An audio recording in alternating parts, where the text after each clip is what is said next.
The sky was a furnace, a molten canvas of orange and black, as the wildfire roared through Willow Creek, devouring everything in its path. Sarah Coleman stood frozen on her porch, clutching her daughter Lily's hand, watching their world burn. The flames weren't just consuming trees and homes, they were swallowing memories, dreams, and the life she'd fought so hard to build. At 32, Sarah had already lost enough, her husband to a car accident, her savings to medical bills, but this fire, this relentless beast, threatened to take what little she had left, her home, her daughter's sense of safety, and her own fragile hope. Sarah was a single mother in a small Montana town, a place where everyone knew your name and your struggles. She worked double shifts at the local diner, her hands rough from scrubbing dishes, her smile warm despite the weight of grief. Lily, her 6-year-old, was her anchor, bright-eyed, curious, and obsessed with drawing dragons in her sketchbook. Their home was modest, a 2-bedroom cabin filled with second-hand furniture and love-worn photo albums. It was theirs, a sanctuary carved from years of sacrifice. But now, as the fire crept closer, Sarah's heart pounded with a single question: how do I protect her from this? The story began 3 days earlier, when the first whispers of wildfire reached Willow Creek. It was late summer, the air dry as bone, the hills brittle with drought. Sarah ignored the initial warnings, trusting the firefighters who'd always tamed the seasonal blazes. But this fire was different, fueled by record heat and fierce winds. It grew into a monster. By the second day, evacuation orders came. Sarah packed a single duffel bag, Lily's sketchbook, a few clothes, her husband's old watch, and they fled to the community center, a makeshift shelter 20 miles away. The shelter was chaos. Families huddled on cots, children cried, and the air smelled of smoke and fear. Sarah tried to stay strong for Lily, who clutched her dragon drawings like a shield. "Will the fire eat our house, Mommy?" Lily asked, her voice small. Sarah's throat tightened. "We'll be okay, sweetheart," she lied, stroking Lily's hair. But inside, she was unraveling. The fire was more than a physical threat. It was a reminder of how fragile her control was, how quickly life could slip through her fingers. The first challenge was survival.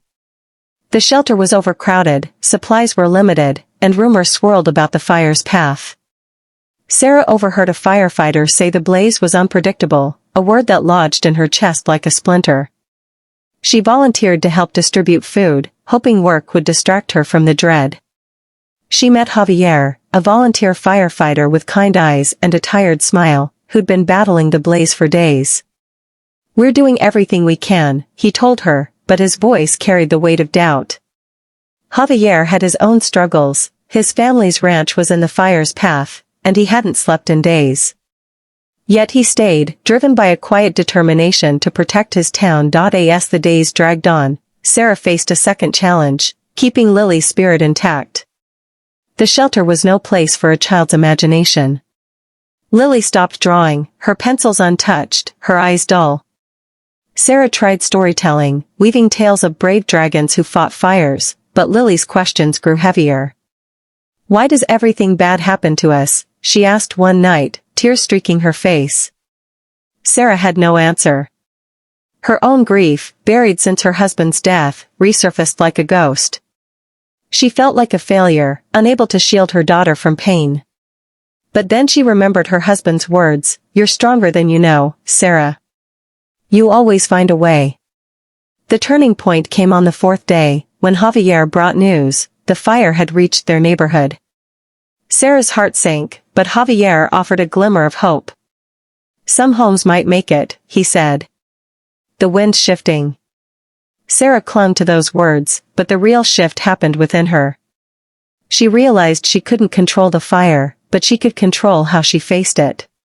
She sat Lily down and said, "We're going to be okay, not because the fire stops, but because we're together. We'll rebuild, no matter what." Lily's eyes brightened, and she picked up her sketchbook, drawing a dragon with wings of flame. "This is us," she said. Kissed by fire, but still flying. The third challenge was the aftermath. When the evacuation order lifted, Sarah and Lily returned to find their home scarred but standing, blackened walls, shattered windows, but the structure intact. The relief was bittersweet. Neighbors had lost everything, and the town was a patchwork of ash and resilience. Sarah's savings were gone, and repairs would be costly. Doubt crept in again. Could she really start over? But the community rallied. Javier organized volunteers to clear debris, and strangers donated clothes and furniture. Sarah, inspired, started a fundraiser to help her neighbors, pouring her energy into rebuilding not just her home but the town's spirit. The resolution wasn't a fairy tale.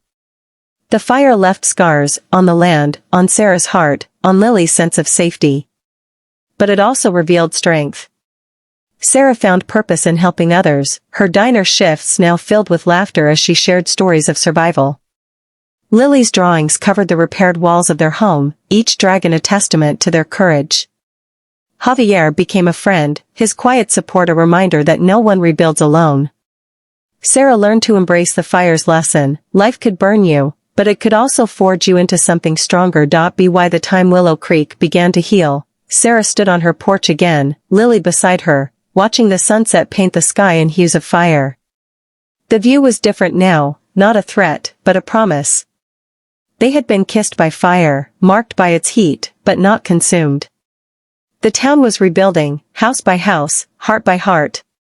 Sarah hugged Lily close, whispering, "We're still here, and that's enough."